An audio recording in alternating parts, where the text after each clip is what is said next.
As if you don't know, it's a hell of a show. As if you don't know. Hey guys, what is going on? It's your man, Lee Sanders, and I am back with you all for another fantastic album review. As this go round, we are tackling Jerry Cantrell, guitarist, vocalist, songwriter from Alice in Chains. He is back with his fourth solo album titled I Want Blood. It is hard to believe, y'all, but it's been 6 years since Alice in Chains' last release, which was Rainier Fog. And in that time frame, Jerry Cantrell has put out not one, but now 2 solo albums. Go back to 2021's BRIGHTEN, which we reviewed right here on this channel. You can find it in our albums playlist section. Highly recommend you guys go and check that one out. He put that out there, felt pretty good about that album, riding off of that momentum, hooked up with some friends, went back into the studio, and now we have this new release, I Want Blood. And this go round, we find Jerry Cantrell jamming with some friends. I mean, man, listen to this playlist here as far as people he's got helping him out here. He tapped into the services of Robert Trujillo of Metallica, Duff McKagan of Guns N' Roses and Velvet Revolver, Jill Sharon, who played for Marilyn Manson, Stolen Babies, and Ozzy Osbourne. But probably one of Jerry Cantrell's greatest weapons for producing this album comes from Bud Ludwick. Bud Ludwick masters this album while Cantrell serves as producer. Now, Ludwick's name should sound familiar to you all because he's worked with many artists that stretches back many decades. I'm talking Led Zeppelin, Lou Reed, Metallica, Jimi Hendrix, Bruce Springsteen, just to name a few. Keep in mind, he retired in 2023, but the fact that he loaned himself out to help Cantrell, you can't help but wonder, if you have not checked out this album yet, if what you're about to tap into hearing is a masterpiece of a album. So, is I Want Blood a classic album? The short answer, folks, is yes. It is a resounding yes. If I had only one complaint about this album, it's the fact that it is short. It's coming in at 46, 47 minutes long. And during that whole journey, you experience 9 tracks. I wanted more. Now, I know there is a soft-spoken deluxe edition of this album that's floating around where you get the 9 main tracks and then you get on another side all the songs again, but it's stripped down. It's just spoken word. Maybe that might whet you all's appetite a little bit more, but for me, I just wanted to hear a few more tracks. It's interesting, when I think about I Want Blood and I compare it to 2021's BRIGHTEN, I think we all can be in agreement. BRIGHTEN had more of a slow down country type of pace that honestly, for some Alice in Chains fans, you go, well, Jerry, this is nice and all, but what we really want is the hard, heavy hitting stuff. That's what we really want. And it feels that with I Want Blood, Jerry pretty much goes all in going, okay, you guys want me to go back to doing what I essentially have done best? Well, I'm gonna hook you guys up this go round.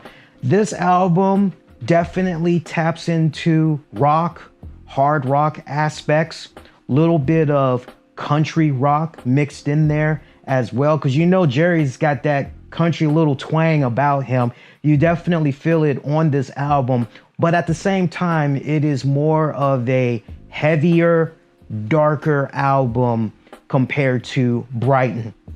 It's interesting too because I found myself in checking out this album, a lot of the songs on here screams Alice in Chains. You're just listening to them going, yo, this would have been great if we would have been able to hear William Duvall co-vocals, or just picturing Duvall lead on key songs and everything. And I definitely want to show some love. Normally, what we do on this channel is we break down track by track by track of each album.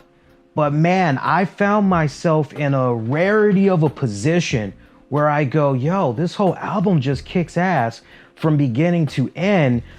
I actually had to jot down the names of the tracks and just really try and scrutinize, okay, what stands out to me the most from this album. And again, it was really hard to do because every single track on this album kicks major ass.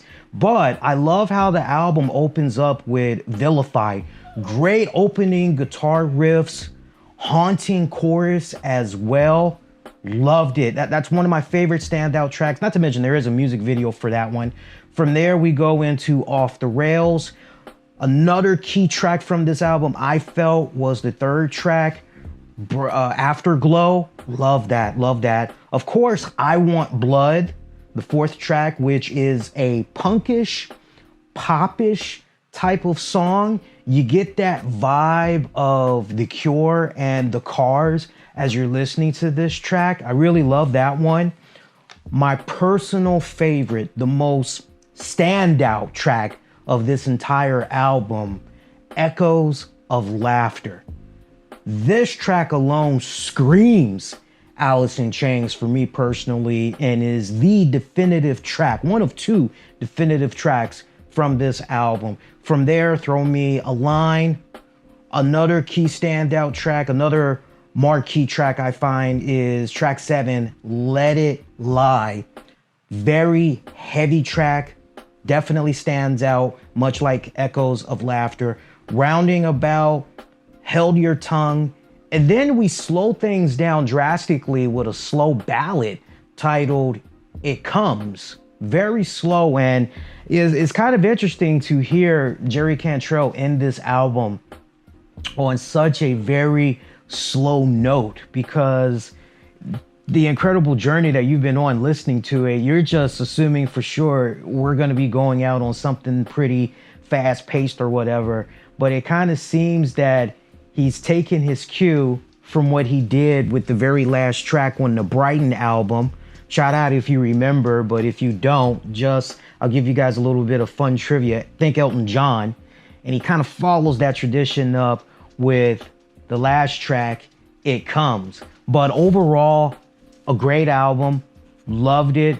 It makes me want more Alice in Chains. I gotta admit to you guys, it did not feel like, and those that have followed the career of Jerry Cantrell, you've checked out all his solo albums. You remember Degradation Trip. You remember Boggy Depot. And this album, just as a whole, it screams, okay, Jerry Cantrell, the great journey that he's been on as a solo artist, he's definitely matured. The maturity in the songwriting, the musical arrangements from Boggy Depot compared to this latest release, it is night and day. He's matured big time. But it's his best outing yet as a solo artist, I personally feel. Now, some of you guys may be going, well, Lee, I don't particularly care for the Jerry Cantrell solo stuff. This is one of those rare times where I would encourage you guys, no.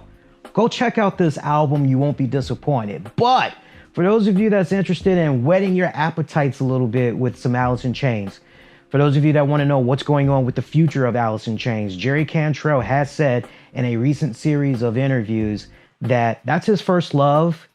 As far as his loyalty goes, he's always going to remain loyal to Alice in Chains.